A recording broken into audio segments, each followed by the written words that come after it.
আল্লাহ আল্লাহ আল্লাহ তুই আমারে ডাকে রে বান্দা তুই আমারে ডাক আল্লাহ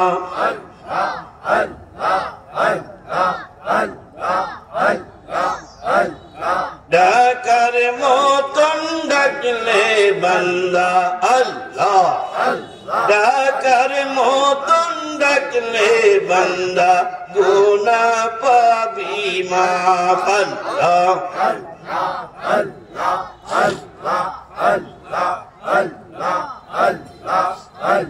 লা ইলাহা ইল্লাল্লাহ মুহাম্মাদুর রাসূলুল্লাহ সাল্লাল্লাহু আলাইহি ওয়াসাল্লাম।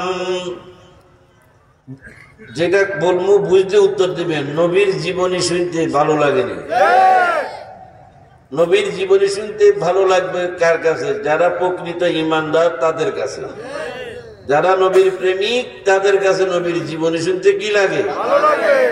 মজা লাগে, আনন্দ লাগে, তৃপ্তি লাগে, তাদের আত্মা শান্তি পায়। এরপরে দেখেন, তাহলে আমাদের নবী আমাদের জন্য নিয়ামত। আলোচনা শুরু হয়েছে কোনখান থেকে? আল্লাহ অসংখ্য নিয়ামত দিচ্ছেন, যেই নিয়ামত গণনা করে শেষ করা যাবে না। পৃথিবীর কোটি কোটি মানুষ গণনা করে শেষ করতে পারবে না। মানুষ যদি গণনা শুরু করে, গুনতে গুনতে মানুষ শেষ হইয়া যাবে। আল্লাহর দেওয়া নিয়ামত গণনা শেষ হবে না। আবার বুঝাইছিলাম, এই নিয়ামত গুলির মধ্যে বড় নিয়ামত হলেন আমাদের নবী। কেননা আল্লাহ যত নিয়ামত দিলেন, যত নিয়ামত সৃষ্টি করলেন, নবীর খাতিরে সৃষ্টি করলেন। তাহলে নবীর চাইতে বড় নিয়ামত আর হইতে পারে না। আবার এই নবী কত বড় নিয়ামত, যারা চিনছে তারা মানছে।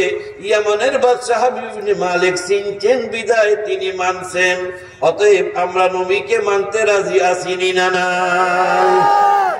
নবীকে মানা মানে আল্লাহকে মানা। নবী কত বড় নিয়ামত, আপনি আসেন। নবীর প্রেম, নবীর মহব্বত, নবীর ভালোবাসাই হলো ঈমান। নবীর প্রেম, নবীর মহব্বত, নবীর ভালোবাসা হলো ঈমান। নবীর ভালোবাসার একটা উদাহরণ আপনাদের সামনে সংক্ষেপে তুলে ধরি। ভাইয়েরা আমার, সাহাবীদের মাঝে একজন সাহাবী, তার নাম ছিলেন হযরত সাদ ইবনে ওয়াক্কাস রাদিয়াল্লাহু তাআলা আনহু। কেউ বলেন, কেউ লেখেন তিনি 18 বছর বয়সে নবীর দাওয়াত কবুল করছিলেন। আবার কেউ লেখেন তিনি 19 বছর বয়সে নবীর দাওয়াত কবুল করছিলেন। সাদ ইবনে ওয়াক্কাস রাদিয়াল্লাহু তাআলা আনহু বেহেশতের শুভ সংবাদ প্রাপ্ত 10 জন। এই 10 জনের মাঝে তিনি একজন। কথাটা বলতেছি ওনার জীবনী থেকে সংক্ষেপে একটা কথা বলি। উনি রাসূলের দাওয়াত কবুল করলেন।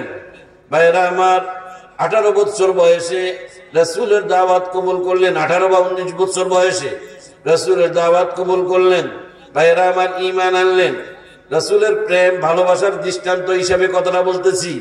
দেখেন, ঈমান আনার পরে এই কথা যখন জানাজানি হইতেছে, জানাজানি হইতে হইতে তার বাবার কাছে খবর পৌঁছলো, তার মায়ের কাছে খবর পৌঁছলো, যে উনার বাবার কাছে খবর পৌঁছলো, উনার মায়ের কাছে খবর পৌঁছলো যে আপনাদের সন্তান বাপ দাদার ধর্ম ছেড়ে দিল, আপনাদের সন্তান আপনার বাপ দাদা আপনাদের ধর্ম ছেড়ে দিল, বাপ দাদার ধর্ম ছেড়ে দিল।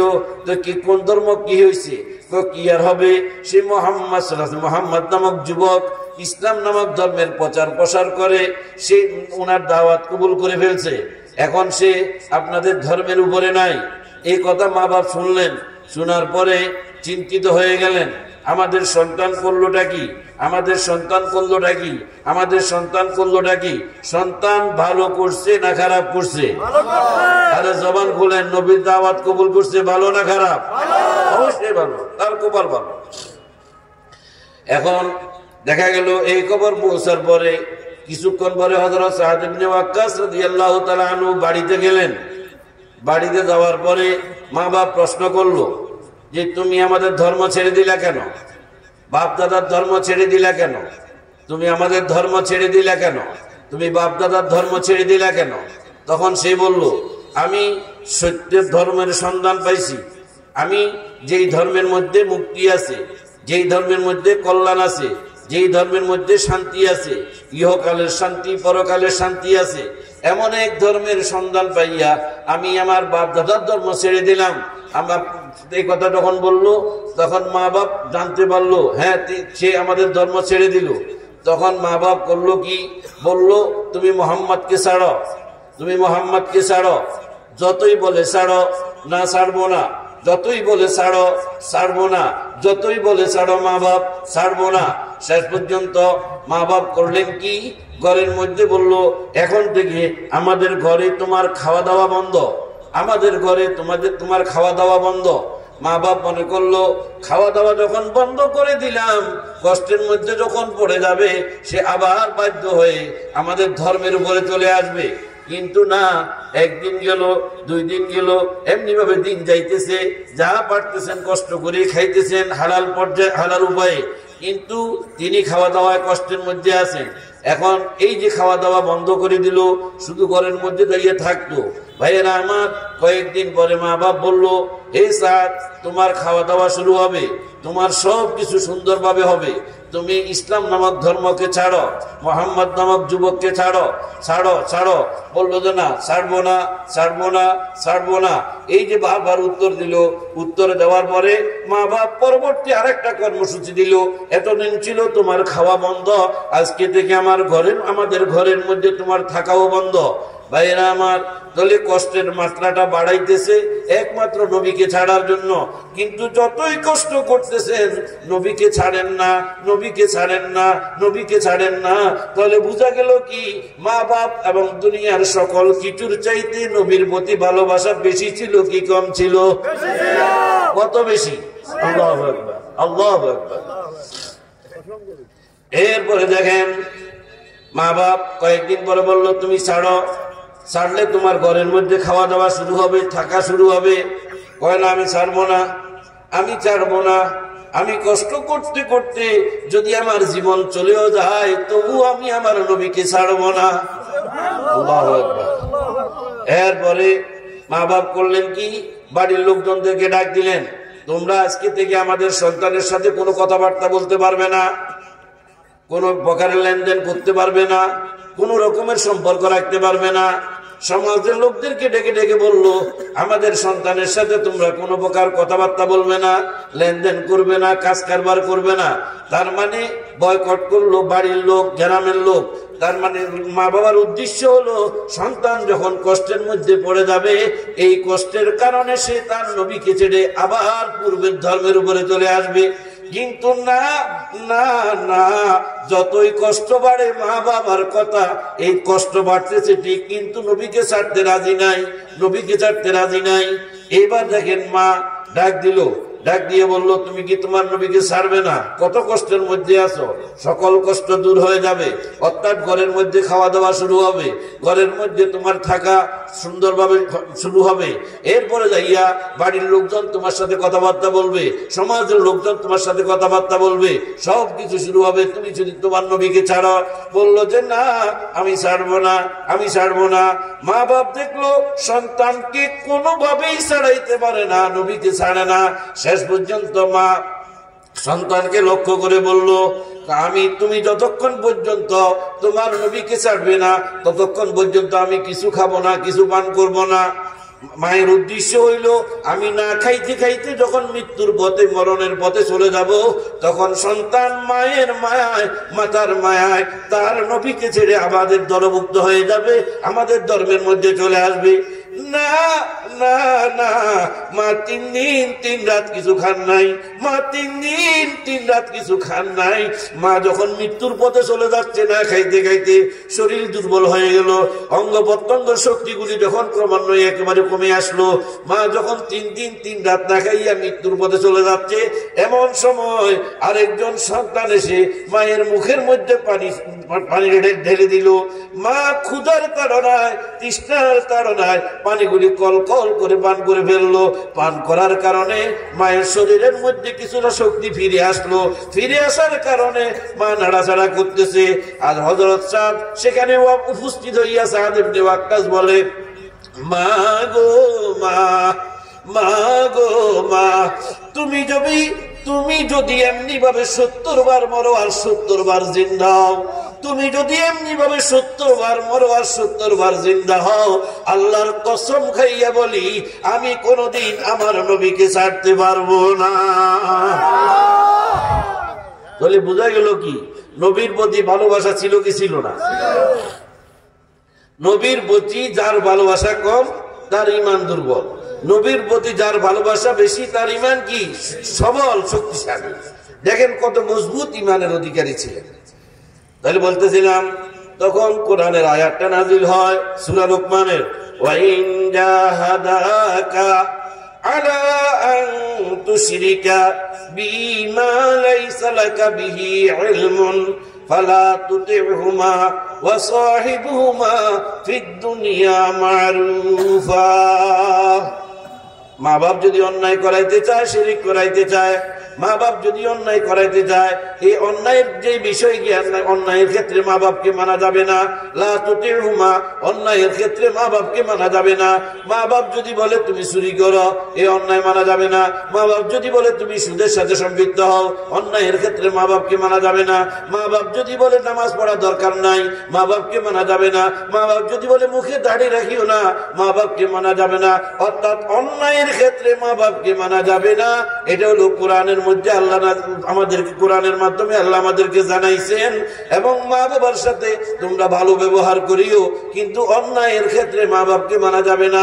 সাদ ইবনে ওয়াক্কাস রাদিয়াল্লাহু তাআলা আনহুর মা বাপ অন্যায় করাইতে চাইছিল,